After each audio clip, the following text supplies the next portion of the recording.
Programa do Rubão, notícias e informações na internet, desta vez ao lado do secretário Mauro Filho. Secretário, o Brasil inteiro fala sobre a reforma tributária e você, como um dos maiores especialistas no Brasil na pasta, está aqui hoje na Assembleia Legislativa do Ceará e eu queria saber de você.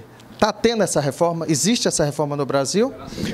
O Brasil está misturando unificar imposto em um só, que é bom, que simplifica, mas o sistema tributário ele não pode ter como base, como alicerce da sua arrecadação, o consumo.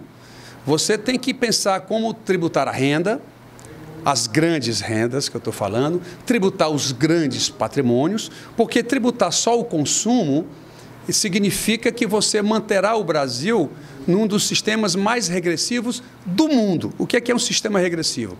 Se é baseado no consumo, quem ganha menos, quem ganha um salário mínimo, quase a totalidade da sua renda é para consumo.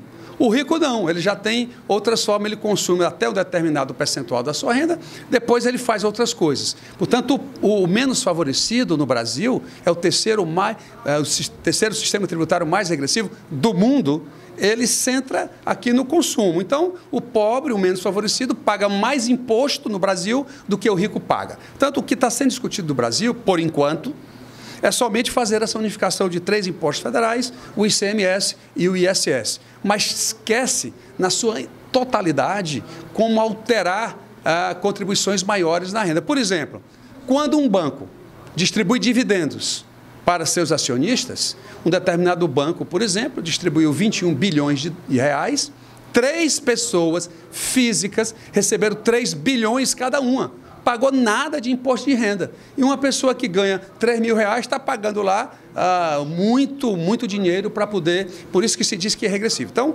uma reforma tributária, que é o que o PDT efetivamente está propondo, é que além da simplificação que venha, mas nós temos que tratar essas outras sobre propriedade e sobre renda. E no consumo, que a emenda prevê que o imposto será cobrado do destino puro, hoje no Brasil, o imposto é dividido entre a origem e o destino, ou seja, quando a empresa compra de São Paulo um produto, São Paulo fica com 7% e o estado do Ceará fica com 11% para fazer os 18%, que é a alíquota de ICMS. Quando o sistema transfere tudo para o destino, o Ceará já se animava porque iria ganhar uma melhor estrutura de receita. Pois bem, essa emenda 45, ela destrói isso. Ela diz que o excedente, ou seja, o ganho dos estados que vão receber mais dinheiro, esse dinheiro será usado para pagar São Paulo, Minas Gerais e Rio, que são os estados produtores e que, em tese, vão perder dinheiro. O segundo, tira a possibilidade de incentivo fiscal, acaba-se de maneira definitiva. Você acha que uma empresa do sul do Brasil, onde lá está o grande mercado consumidor, onde lá estão os insumos, viria para cá, para o Ceará, se não tivesse uma compensação, inclusive, do custo de logística? Então, são muitos outros assuntos que a gente precisa debater nacionalmente. Se fala hoje aqui na Casa da Assembleia Legislativa, o seu retorno a Brasília para discutir, isso procede ou está na especulação? Olha, eu estou conversando assim, muito a miúde com o governador Camilo Santana, ele me deu uma tarefa, final de abril, quando, depois de ter feito todo o exercício do meu mandato na reforma da Previdência, mas ele interpretava como importante, né, fazer esse retorno e readequar o tamanho da despesa vis-à-vis a receita do governo do estado do Ceará. E receita, como eu disse, a secretária Fernanda vem fazendo extraordinário trabalho, crescendo lá 8%, mas não pode a despesa estar crescendo 9%, 10%, 11%. Então, o meu papel, a minha tarefa, a cobrança que eu estou recebendo do governador é fazer essa readequação. Isso já está a caminho, tanto no gasto pessoal como no custeio da máquina.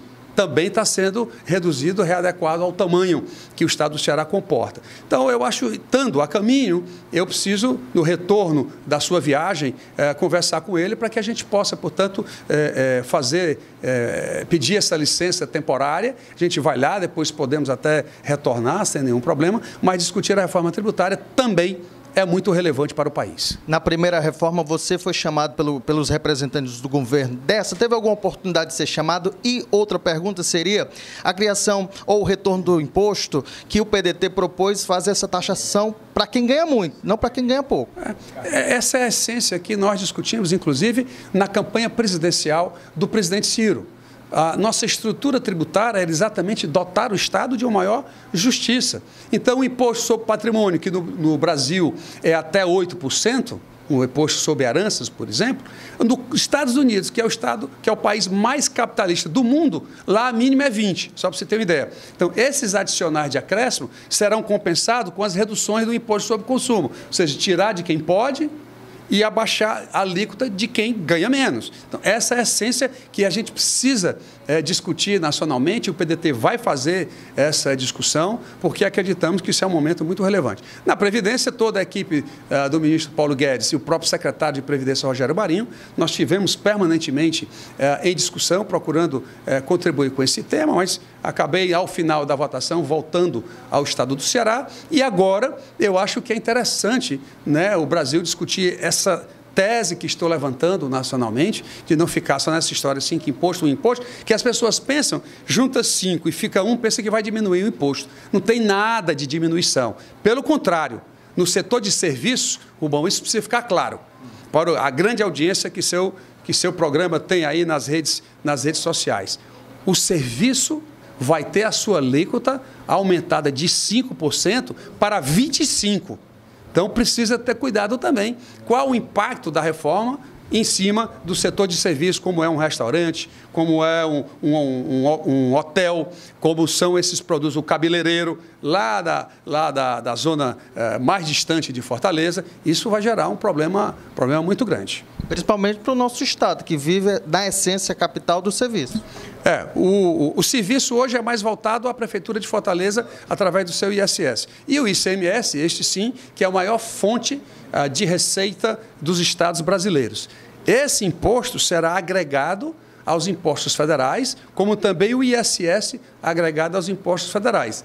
Essa distribuição, depois que receber o bolo, precisa ficar claro para saber quanto a União vai ficar desse bolo, quantos estados vão ficar desse bolo e quantos municípios vão ficar desse bolo. Essa é outra tarefa que nós temos que cumprir, assim com muita exatidão, para que ninguém possa perder.